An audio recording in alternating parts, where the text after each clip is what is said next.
Termasuk nikmat itu orang nggak tergantung orang lah di umur dunia yang dalam urusan dunia. Tapi urusan akhirat kira iso ora bergantung guru. Jadi semuge sangka menuso terbebas itu maknane urusan dunia. Nah, urusan akhirat kita butuh sanad kita ila Rasulillah sallallahu alaihi wasallam. Kira oleh beragama berpikir sendiri, ora oleh agama itu riwayat kira oleh mendekatkan Allah dengan cara kamu sendiri. Saya kayak ngomong filsafat, saya tidak perlu sholat. Allah kan tidak butuh ibadah kita, ngapain kita sholat? Wong ngerti nak Allah ora butuh kita saja kok bobo kebanggaan. Mulai dhisik kiai yang ngerti nak Allah ora butuh kita yang butuh Allah. Nah, mengekspresikan butuh kita kepada Allah kita nah Allah ora tahu butuh. Ya, itu karena dia berpikir cara beragama dengan pikirannya sendiri.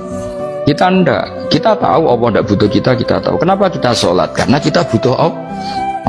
Nah, butuh Allah itu implementasi kita di ajarannya Rasulullah kita sholat.